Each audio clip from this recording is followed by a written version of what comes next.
నమస్తే రైతు సోదరులకు శుభోదయం. స్టెర్లింగ్ పంప్స్ సమర్పించు నేలతల్లి కార్యక్రమానికి స్వాగతం. నేను శీల. హరితవనాలు అంతరిస్తూ జనారణ్యాలు విస్తరిస్తున్న కాలమిది. కనుచూపు మేరలో కాంక్రీట్ భవంతులే కనిపించే విపరిణామం చోటు చేసుకుంటున్న తరుణమిది. ఈ పరిస్థితుల్లో కళ్ళెదుట ఒక పచ్చని మొక్క కనిపిస్తే ప్రాణం లేచి వస్తుంది. అందమైన పువ్వు విరబూసి సుగంధాలు విరజిమ్మితే పెదాలపై చిరునవ్వు విచ్చుకుంటుంది. అలాంటిది వేల ఎకరాల్లో సుగంధాలు వెదజల్లే పచ్చని మొక్కలు కంటికి కనిపిస్తే కనువిందుగా ఉంటుంది కదా. అవును మరి, అలాంటి హాయిని అందించే ప్రాంతమే కడియం.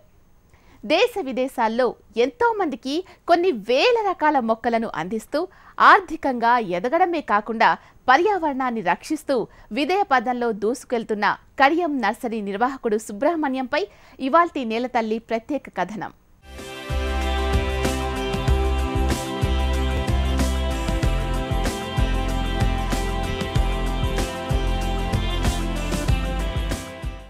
పూల మొక్కల నర్సరీల్లో ప్రత్యేక స్థానాన్ని సంతరించుకుంది తూర్పుగోదావరి జిల్లాలోని కడియం ప్రాంతం. ఇక్కడి నర్సరీలు ఎప్పుడు చూసినా కొత్తగా కనిపిస్తాయి. శీతాకాలంలో కడియం నర్సరీలు కొత్త సొబగులు అద్దుకుంటాయి. రంగురంగుల పూలు హొయ్యలు ఒలకబోస్తుంటాయి. సుగంధ పరిమళాలను వెదజల్లుతూ యాత్రికులకు స్వాగతం పలుకుతూ ఉంటాయి. కడియం నర్సరీల చరిత్ర ఇప్పటిది కాదు. ఎన్నో ఏళ్ల నుంచి ఇక్కడి రైతులు కేవలం నర్సరీల నిర్వహణ మీదే ఆధారపడి జీవనం సాగిస్తున్నారు. లాభాల బాటలో పయనిస్తున్నారు.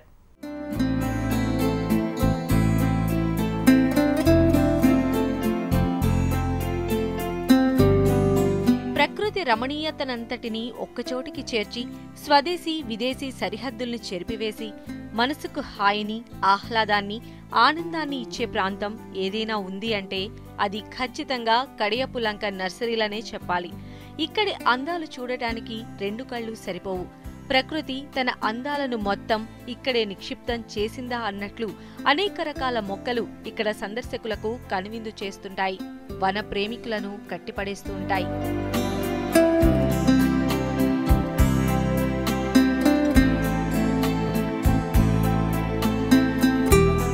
ఇక్కడి నేలలో విరబూస్తున్న పూల వెనుక చాలా చరిత్ర ఉంది.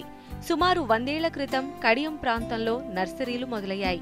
నిజానికి మొక్కలకు అంటుకట్టే విధానం, పూల మొక్కల పెంపకం, పూలను అమ్మటం తమిళనాడులోని కృష్ణగిరి ప్రాంతంలో ఉండేది.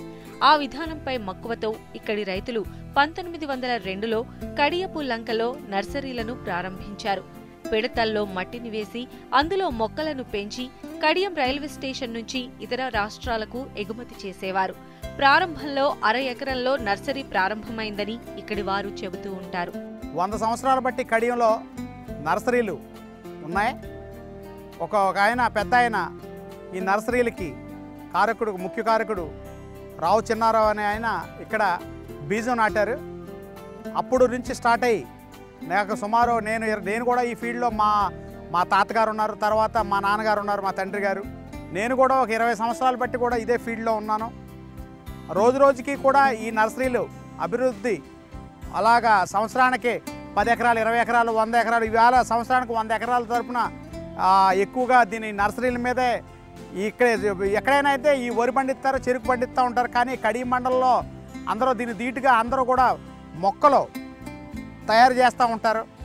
అంటే ఒకళ్ళ నుంచి ఒకళ్ళకి వారసత్వంగా వచ్చింది కాకుండా ఇది అందరికీ కొంచెం ప్రకృతి పరంగా ఈ పర్యావరణం కోసం కొంచెం ఉన్నంతలో దానికంటే కూడా లాభదాయకంగా ఉంటుందన్న ఉద్దేశంతో దీన్ని ఒకరి నుంచి ఒకరు దీన్ని ఇలాగ ఇప్పటి వరకు దీన్ని తీసుకుంటూ వస్తున్నారు.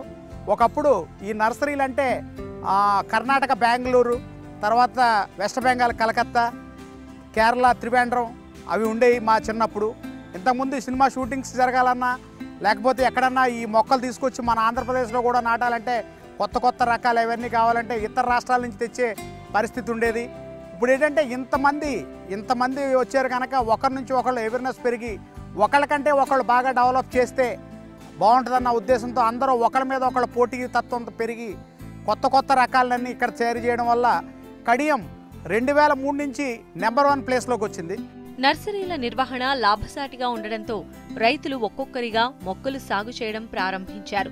తెలుగు రాష్ట్రాల్లోనే కాకుండా ఇతర రాష్ట్రాలకు మొక్కలు ఎగుమతి చేయడం, అక్కడి నుంచి కొత్త రకాల మొక్కలను ఇక్కడికి తీసుకువచ్చి వాటిని అభివృద్ధి చేసి తిరిగి అమ్మకాలు సాగించడంలో ఇక్కడి రైతులు మంచి నైపుణ్యం గడించారు. మొదట 100 ఎకరాలుండే ఈ నర్సరీల విస్తీర్ణం ఇప్పుడు వేమగిరి, వీరవరం, మడికి, దామిరెడ్డిపల్లి, ఏడిద, మురమండ, మాధవరాయుడుపాలెం, కడియం సావరం వంటి 10 గ్రామాల్లో 5,000 ఎకరాలకు పైబడి సుమారు 800 నర్సరీలు విస్తరించాయి.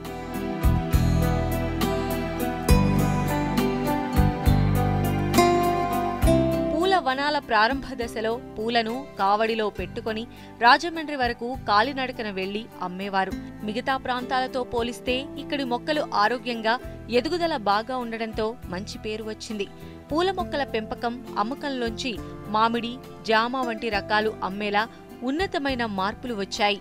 నేడు సపోటా, జామ, మామిడి, నేరేడు, సీతాఫలం, 3 అడుగుల ఎత్తులో ఉండే నారింజ వంటి మొక్కల ఉత్పత్తి ఎక్కువగా జరుగుతోంది. వందల, వేల రకాల మొక్కల్ని ఉత్పత్తి చేసి ఎగుమతి చేస్తున్నారు.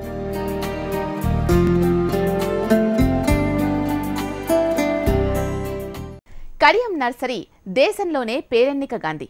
నాణ్యమైన పూల, పండ్ల మొక్కలు ఇక్కడ ఉత్పత్తి చేస్తున్నారు. రోజురోజుకు నర్సరీల అభివృద్ధి జరుగుతోంది. ప్రతి సంవత్సరం 100 ఎకరాల వరకు నర్సరీలు విస్తరిస్తున్నాయి. ఎక్కడైనా సరే వరి, చెరుకును రైతులు పండిస్తారు.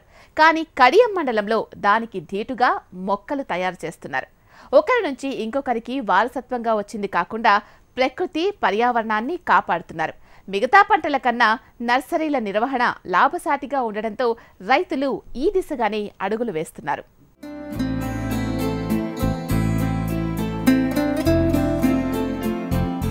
ఒకప్పుడు నర్సరీలు అంటే కర్ణాటక, బెంగళూరు, పశ్చిమ బెంగాల్, కలకత్తా, త్రివేంద్రం గుర్తుకు వచ్చేవి.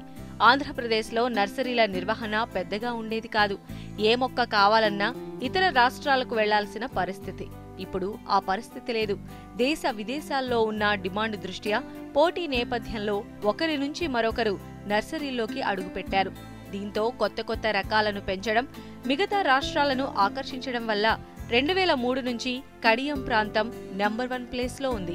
ఒక ఎవెన్యూ ప్లాంట్స్ కానివ్వండి, ఒక ఫ్రూట్ ప్లాంట్స్ కానివ్వండి, ఒక తర్వాత ఆర్నమెంటల్ ప్లాంట్స్ కానివ్వండి, కొన్ని రకరకాల పూల మొక్కలు కానివ్వండి, కొన్ని బాన్సాయి ప్లాంట్స్ కానివ్వండి, ఏ మొక్కలైనా సరే ఇక్కడ మన కడియం ప్రాంతంలో విరివిగా దొరుకుతాయి. ప్రతి ఒక్కరికి కూడా ఈ మొక్కలు ఇక్కడి నుంచి తీసుకెళ్ళాలి, ఇక్కడి నుంచి తీసుకెళ్తే కడియంలో కొంచెం రేటు తక్కువ ధరలో దొరుకుతాయి అనే బ్రాండ్ కడియం మీద పడడంలో మన దేశం నుంచి ప్రతి ఒక్కరూ కూడా ఈ మొక్కల వైపు, కడియం వైపు అందరూ చూస్తున్నారు. నగరాలు, పల్లెలు కాంక్రీట్ మయం అయిపోతున్నాయి. చెట్లు అంతరించిపోతున్నాయి. పర్యావరణాన్ని కాపాడుకోవాలన్న అవేర్నెస్ ప్రజల్లో వచ్చింది.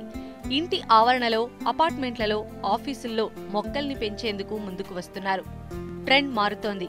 ఎక్కడైనా సరే మంచి మొక్కలు పెట్టాలంటే కడియం రావాలి. అలాగే ఇండస్ట్రీ పెట్టాలంటే కడియం రావాల్సిందే. ఏ మొక్కలైనా సరే పెద్ద మొత్తంలో దొరుకుతాయి. కొనుగోలుదారుల ఇష్టానుసారంగా వారు చెప్పిన విధంగా నాణ్యమైన మొక్కలను అందిస్తారు. ఈ చెట్లు పెంచాలి, ప్రతి ఒక్కళ్ళు అవేర్నెస్ వచ్చింది. ప్రతి ఒక్కళ్ళు కూడా బొటానికల్ టూర్, ఇప్పుడు పిల్లలు దగ్గర 2-3 వేల మంది పిల్లలు ఇప్పుడు మా నర్సరీలో తిరుగుతూ ఉన్నారు.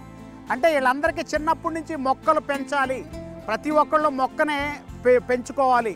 తర్వాత బర్త్డే పార్టీలకి ఇంతకుముందు బొకేస్ అవి ఇచ్చేవారు.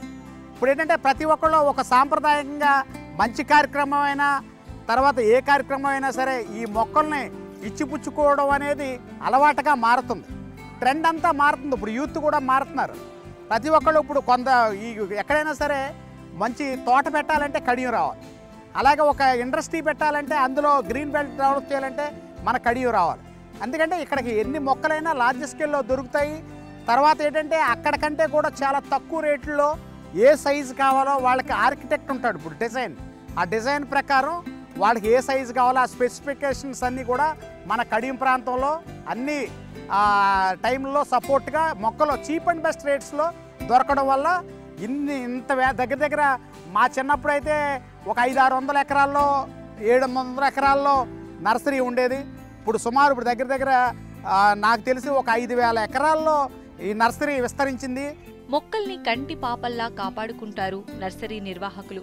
ప్రతిరోజు వాటిని ప్రేమగా పలకరిస్తుంటారు. ఇలా ఉంటేనే మొక్కలు మనల్ని బాగా చూసుకుంటాయని అంటారు రైతులు. మొక్కకు కొద్దిపాటు తెగులు వచ్చినా, పురుగు సోకినా గమనించాల్సిన అవసరం ఉందంటారు.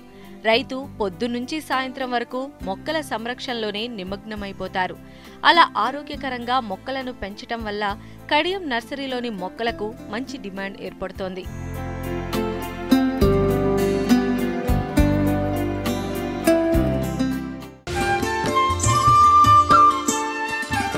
దేశ విదేశాల్లో ప్రసిద్ధి పొందిన ఏ మొక్కైనా కడియంలో ప్రత్యక్షం అవ్వాల్సిందే. అంతేకాదు, సరికొత్త మొక్కల ఉత్పత్తి విరివిగా ఇక్కడ జరగాల్సిందే.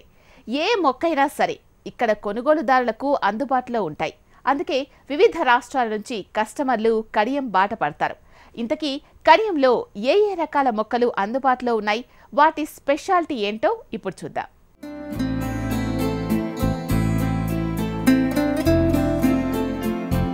ఇక్కడి నర్సరీలలో మొక్కలను ఆర్నమెంటల్, అవెన్యూ, ఇండోర్, అవుట్డోర్, పండ్ల మొక్కలు, రెడీమేడ్ ప్లాంట్లుగా 6 భాగాలుగా విభజించారు. కస్టమర్ల రేంజ్ కు తగ్గట్టుగా ఎన్నో వెరైటీలను కొత్తగా రూపొందిస్తున్నారు. సీజనల్ ఫ్లవర్స్, హైబ్రిడ్ పండ్ల రకాలు, డెకరేటివ్ మొక్కలు, జీడి మామిడి, కొబ్బరి, బొప్పాయి, డ్రాగన్, లిచీ, మామిడి, ద్రాక్ష, ఇలా అన్ని హైబ్రిడ్ రకాలు. ఇలా ఒక్కటేమిటి, ఎన్నో రకాల మొక్కలు ఇట్టే చూపురులను కట్టిపడేస్తాయి. మొక్కలను పెంచి అవి చెట్లుగా మారటానికి సమయం పడుతుంది. అలా కాకుండా చెట్లు కావాలనుకునే వారికి రెడీమేడ్ ప్లాంట్స్ ఉపయోగపడతాయి. అందుకే కొనుగోలుదారుల టేస్ట్ కు తగ్గట్టుగా మొక్కలను అందిస్తుంటారు. ఇవే కాక ఔషధ మొక్కలు, జాతక మొక్కలకు ఈ మధ్య కాలంలో స్థానం కల్పిస్తున్నారు. గతంలో మామిడి, సపోటా, కొబ్బరి వంటి 10 రకాల మొక్కలు ఉండేవి. తరువాత క్రోటన్స్, గులాబీలు, సెంటెడ్ రోజ్ల మొక్కల ఉత్పత్తి మొదలైంది. ఇప్పుడు వేలాది రకాల దేశీయ, విదేశాల మొక్కలు ఉత్పత్తి అవుతున్నాయి. కొన్ని బయోటెక్నాలజీ ద్వారా ఉత్పత్తి అవుతుంటే మరికొన్ని మొక్కలను సహజంగానే క్రాసింగ్ ద్వారా అభివృద్ధి చేస్తున్నారు.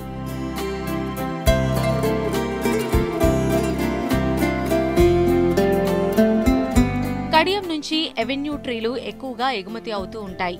మొక్క ఇప్పుడు నాటుకుంటే సంవత్సరానికి చెట్లు అయ్యే మొక్కలు ఉన్నాయి. సెంటెడ్ వెరైటీలు, క్రీపర్స్, డెకరేటివ్ వెరైటీలు ఇక్కడ అందుబాటులో ఉన్నాయి.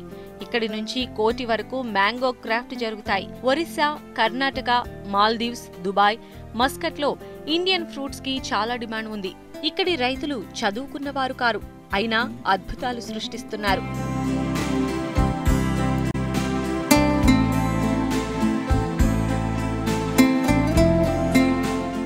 జూలై మాసంలో అన్ని ప్రాంతాలకు 200 ట్రక్కులు బయటకు వెళుతూ ఉంటాయి. లారీ ₹1,00,000 నుంచి ₹1,50,000 వరకు సరుకును తీసుకువెళుతుంది. ఇప్పుడు సీజన్ను బట్టి మొక్కల బిజినెస్ జరుగుతోంది.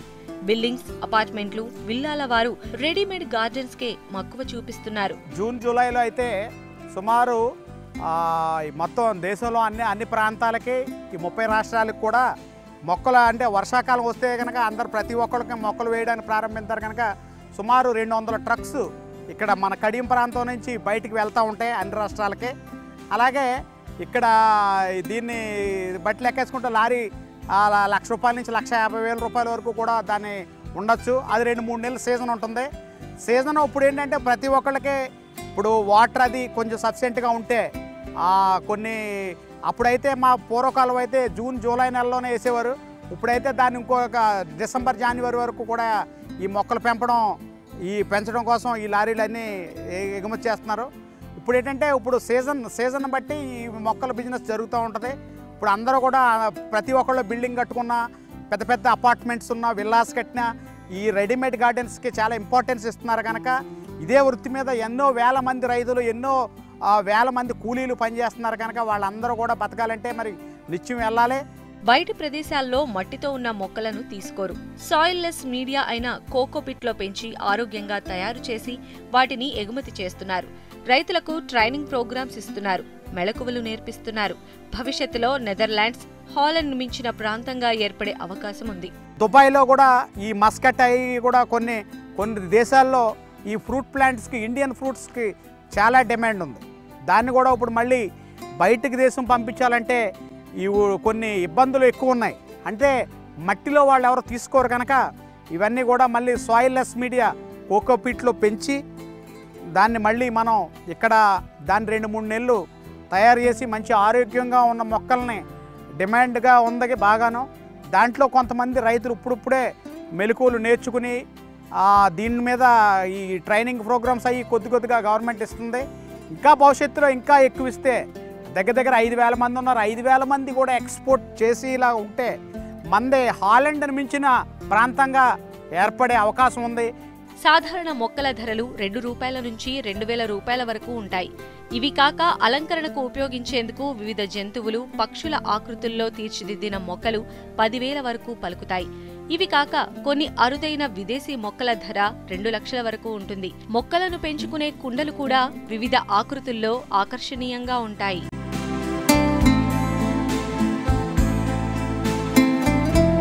నర్సరీలు ఎప్పుడూ పచ్చగా కళకళలాడుతూ ఉంటాయి. కూలీలకు నిత్యం ఉపాధి దొరుకుతుంది. అసలు ఇక్కడ ఇంత పూల సంపద రావడానికి కారణమేంటి? రైతులు అనుసరిస్తున్న విధానాలేంటి? 100 నుంచి 1000 ఎకరాల వరకు నర్సరీలు విస్తరించడానికి కారణాలేంటి తెలుసుకుందాం.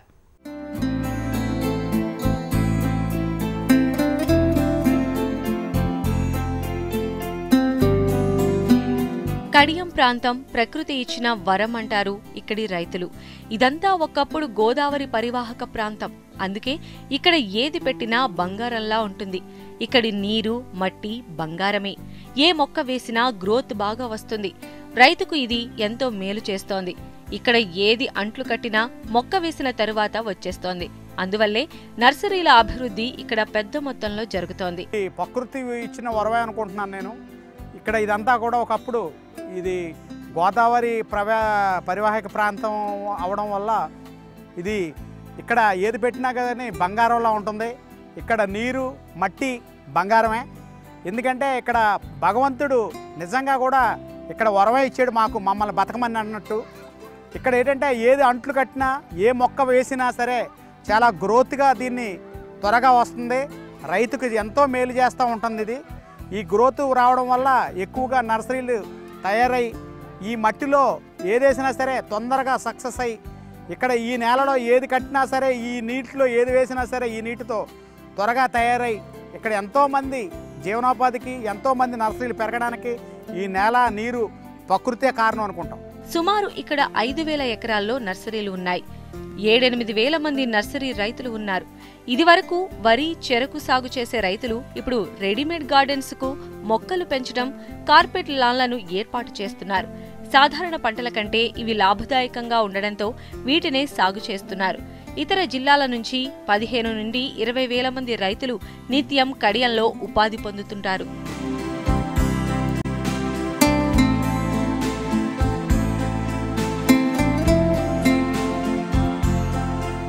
జిల్లాలోని మెట్ట ప్రాంతంలోని రైతులు అంట్లు కట్టడం, అంట్లు తొక్కడం నేర్చుకుంటుంటారు. నర్సరీ నిర్వహణ పద్ధతులను నేర్చుకుంటుంటారు. దీంట్లో సుమారు పనిచేయడానికి దగ్గర బయట ఊళ్ళ నుంచే కాకుండా ఇతర జిల్లాల నుంచి కూడా ఇక్కడికి శ్రీకాకుళం, విజయనగరం ఆ జిల్లాల నుంచి కూడా సుమారు 15-20 వేల మంది ఎప్పుడు ఈ కూలీలు ఈ ఊర్లోనే ఉంటుంటారు. అలాగే కాకుండా ఈ జిల్లాలో ఉన్న మెట్ట ప్రాంతంలో ఉన్న కూలీలు వేలాది మందిగా వచ్చి ఇక్కడ అంట్లు కట్టడానికి, అంట్లు తొక్కడానికి, ఈ ఏదైతే మొక్కలు తయారు చేయడంలో ఇక్కడ రైతుల దగ్గరకు వచ్చి నేర్చుకుంటూ ఉంటే వాళ్ళు కూడా తర్వాత ఈ నర్సరీ ప్లాంటేషన్, ఈ బ్యాగులు, తర్వాత ఈ పాటింగ్ మిక్చర్ అన్నీ కలపడానికి, తర్వాత లోడింగ్కి కూడా కొనుక్కున్న మొక్కలను లోడ్ చేయాలంటే లేబర్ కావాలి. ఆ లేబర్కి సుమారు దగ్గర జూన్, జూలైలో అయితే 5-6 వేల మంది మగవాళ్ళు వచ్చి బయట జిల్లాలో ఉన్న నలుమూల నుంచి కూడా వచ్చి చేస్తుంటారు. ఒక్కొక్క లేబర్కి రోజుకి ₹1000 వరకు కూడా ఒక రోజుకి లేబర్ ఛార్జ్ వస్తుంటుంది. అంతా కూడా ఏంటంటే ఇక్కడ పని అనేది ఎప్పుడు నిత్యం ఉంటానే ఉంటుంది. చాలామందికి ఎప్పుడు ఉపాధి కలిపే ఇక్కడ ఎప్పుడు ఏదో పని ఉంటానే ఉంటుంది. అంట్లు కట్టడమో లేకపోతే క్లీన్ చేయడమో, అంట్లు ఇక్కడి నుంచి అక్కడికి మార్చడం, ఎప్పుడు నిత్య కళ్యాణం అన్నమాట కడియం అంటే. ఇప్పటి వరకు ఒకరిని ఒకరు చూసే ఇంత అభివృద్ధి జరుగుతోంది. ప్రభుత్వం ఇంకా రైతులను ప్రోత్సహిస్తే మరింత అభివృద్ధి సాధించవచ్చని నర్సరీ నిర్వాహకులు చెబుతున్నారు. దీని గురించి గవర్నమెంట్ కూడా సపోర్ట్ చేస్తే ఎక్కువ మంది రైతులు మన ఈ పర్యావరణం కోసం, ఈ తెలుగు రాష్ట్రాల్లో ఉన్న నర్సరీ రైతులు అందరికీ కూడా మంచి సదస్సులు, తర్వాత గవర్నమెంట్ నుంచి టెక్నికల్ ప్రోగ్రామ్స్, తర్వాత ఇక్కడ మంచి రీసెర్చ్ సెంటర్, ఈ ఫ్లోరికల్చర్ రీసెర్చ్ సెంటర్ ఒకటి పెట్టారు. కానీ అది ఇంకా కార్యరూపం దాల్చుతూ ఉంది. ఎందుకంటే ఇక్కడ డిసీజులు ఎక్కువగా ఉన్నాయి. తర్వాత చాలామందికి ఈ పెస్టిసైడ్స్ మీద అవగాహన లేక చాలా మందులు, ఉపయోగం లేని మందులు కూడా పిచికారీ చేయడం వల్ల లేనిపోని తెగుళ్ళు రావడాలు, అలాగే మట్టి గురించి కూడా చాలా ప్రాబ్లం అవుతుంది. సుమారు 200 లారీలు అంటే 200 ట్రక్కులు మట్టి వెళ్ళిపోతున్నట్టే లెక్క డైలీ. ఈ చుట్టుప్రక్కల ప్రాంతాల నుంచి బయట నుంచి కూడా మట్టి వస్తుంది. దానికి ఆల్టర్నేటివ్గా గవర్నమెంట్ ఇక్కడ రైతుల కోసం కొన్ని ఏర్పాట్లు చేయాలి. అవి అన్నీ చేసి ఇక్కడ రైతులకి ఈ సెంటర్ని ఇలా చేసుకుంటే మీరు భారతదేశం నుంచి బయట దేశానికి సపోర్ట్ ఇది మొక్కలు పంపించవచ్చు. అలాగే ఈ దేశంలో ఉన్న ప్రాంతాలన్నింటికి కూడా మొక్కలు తక్కువ రేట్లకు పంపించడం వల్ల మన ఆంధ్ర రాష్ట్రానికి పేరు వస్తుంది. అలాగే ఈ పర్యావరణ ప్రకృతి కోసం ఇంత కష్టపడుతున్నాం కనుక మన భారతదేశానికి కూడా ఇక్కడి నుంచి మన ఇండియా నుంచి మొక్కలు వెళ్తున్నాయి అంటే మన దేశానికి కీర్తి ప్రతిష్టలు కూడా చాలా ఎక్కువ అవుతాయి.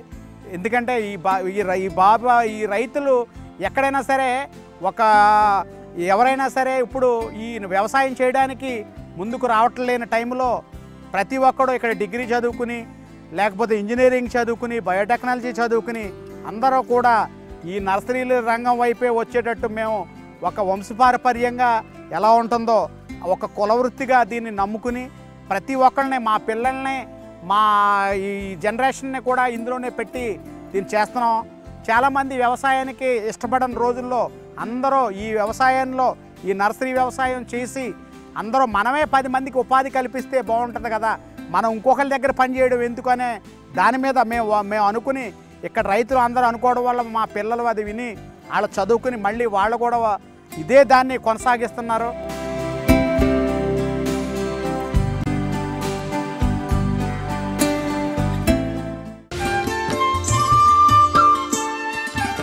రైతులను ఎడ్యుకేషనల్ టూర్లకు తీసుకెళ్లడం, వారికి మొక్కల పెంపకంలో నైపుణ్యాన్ని నేర్పించడం, అందుబాటులో హార్టికల్చర్ అధికారులు, శాస్త్రవేత్తలు ఉన్నట్లయితే నర్సరీల నిర్వహణలో రెట్టింపు అభివృద్ధి జరుగుతుందని ఇక్కడి రైతుల భావన. ఇది పర్యావరణాన్ని పరిరక్షిస్తూ, కాలుష్యాన్ని నియంత్రిస్తూ పచ్చని వనాలను పెంపొందిస్తున్న కడియం నర్సరీల ప్రత్యేకత. ఇది ఇవాల్టి స్టెర్లింగ్ పంప్స్ సమర్పించు నేలతల్లి ప్రత్యేక కార్యక్రమం. నమస్తే.